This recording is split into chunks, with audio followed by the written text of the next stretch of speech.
তো ভাইরাসের আবিষ্কারের কাহিনীটা কি, ভাইরাসের প্রথম যে টপিকটা আছে ওইটা খুললে তুমি দেখবে বিশাল পৃষ্ঠায় বিশাল বড় প্যারাগ্রাফ দিয়েছে, ওখানে অনেক অনেক বৈজ্ঞানিক নাম দেওয়া আছে। তো আলটিমেটলি এগুলো আমাদের মনে রাখা একটু টাফ, তো আমরা কয়েকটা ট্রিক্স ইউজ করে ইম্পর্টেন্ট নামগুলো মনে রাখবো, যাতে হইতেছে আমাদের জিনিসটা এমসিকিউ আসলে আমরা টাচ করে দিয়ে আসতে পারি।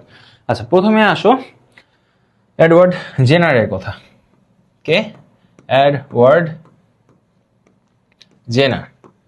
তো জেনার কি বলছে, জেনার হইতেছে সর্বপ্রথম ভাইরাস গঠিত রোগ আবিষ্কার করে। ঠিক আছে, ভাইরাস গঠিত রোগ বসন্তের কথা উল্লেখ করে, অ্যাকচুয়ালি আবিষ্কারের কথা আমরা এখানে বলবো না, এখানে বলবো হইতেছে ভাইরাস গঠিত যে বসন্ত রোগ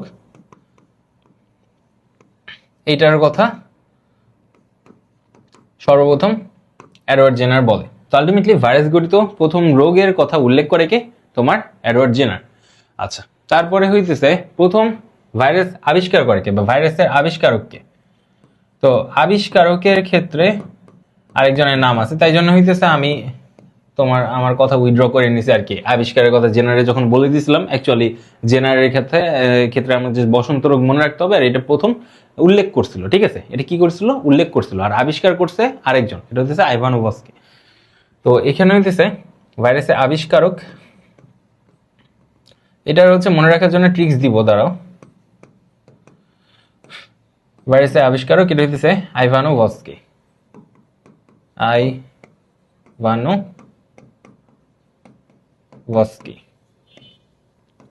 আচ্ছা, এখন হইতেছে এই দুইজনের মধ্যে এ হচ্ছে উল্লেখ করছে প্রথম ভাইরাস গঠিত রোগের কথা, এ প্রথম ভাইরাস আবিষ্কার করছে, বা আবিষ্কার অ্যাকচুয়ালি করছিল না, বাট একে আবিষ্কারক বলা হয়, এতটুকু আমার জানলেই হবে।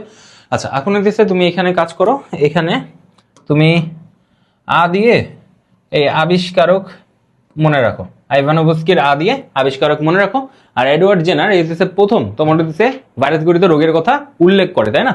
তো এডওয়ার্ড হইতেছে তুমি এমন মনে রাখো যে ওই ব্রিটিশ কিছু রাজার নাম থাকে না, যে জন দি 7, তারপরে হইতেছে এডওয়ার্ড দি 5, এডওয়ার্ড দি 7, এরকম অনেক নাম টাম থাকে না রাজাদের। তো এরকম তুমি মনে রাখো Edward the first, Edward the first.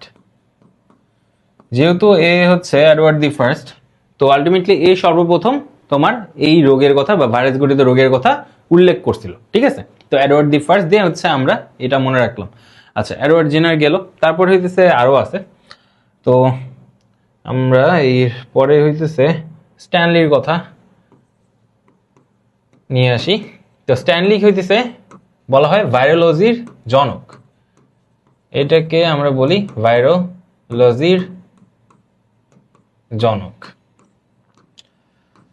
তো এইটার ক্ষেত্রে তুমি এমনি মনে রাখবা, আমি হইতেছে ওই তোমার মার্ভেল সিরিজের স্ট্যানলির কথা মনে রাখতাম, যে এপিক ক্যারেক্টার, তো হইতেছে একটা ফাদার টাইপের বা জনক টাইপের মানুষ, তো এইখানে ওই হইতেছে একটা জনক টাইপের মানুষ। বাট যাদের এমনি মনে থাকে না, তারা আরেকটা মেথড ইউজ করতে পারো। যেরকম ধরো হইতেছে আমরা ছোটবেলা থেকে একটা কথা শুনতে শুনতে বড় হয়েছে যে বোর্ড স্ট্যান্ড করছে, বোর্ডে ফার্স্ট হয়েছে, বোর্ডে স্ট্যান্ড করছে। তো আলটিমেটলি স্ট্যান্ড করা মানে কি? অনেক ভালো কিছু করে, তাই না? মানে হইতেছে সবার সুপিরিয়র লেভেলে বা সবার উপরে, টপ অফ দি টপ। তো এখানে স্ট্যানলি থেকে তুমি হচ্ছে স্ট্যান্ড করা মনে রাখবে, স্ট্যানলি থেকে তুমি মনে রাখবে হচ্ছে স্ট্যান্ড। তো স্ট্যান্ড করছে হচ্ছে স্ট্যানলি, যেহেতু সে স্ট্যান্ড করছে তার মানে সে ফার্স্ট, তার মানে সে সবার উপরে, টপ অফ দি টপ, তাহলে সে হইতেছে সবার বাপ, তাহলে হইতেছে এ হচ্ছে সবার বাপ, আর বাপ মানে সে হইতেছে জনক। ঠিক আছে, সে হচ্ছে ভাইরোলজির জনক। তাহলে এই কয়টা এমসিকিউ গেল।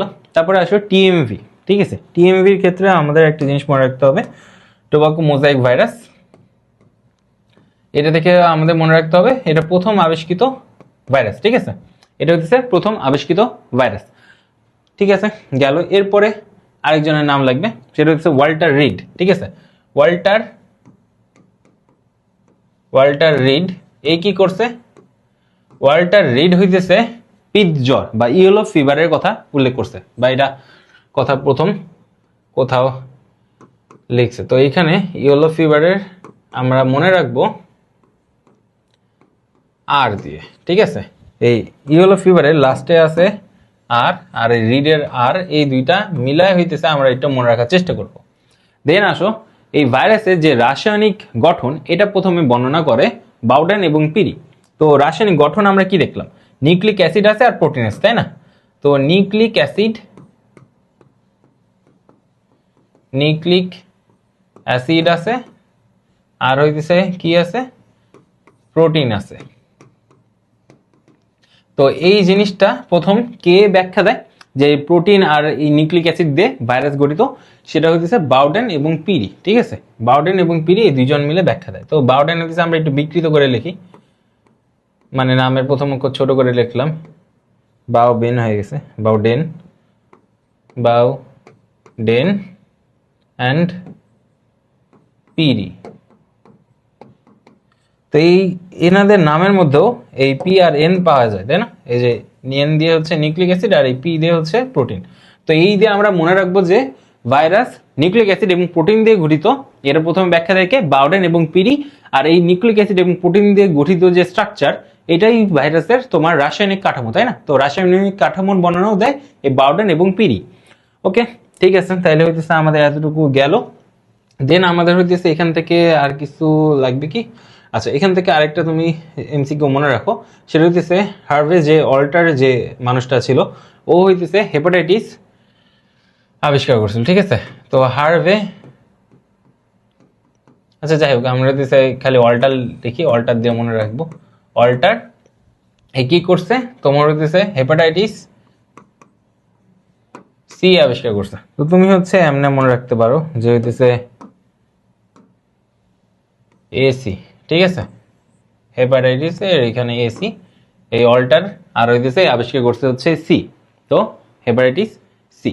তো আলটিমেটলি আমাদের আবিষ্কারকের এই কয়জনের নাম মনে রাখলে আমাদের কাজ হয়ে যাবে।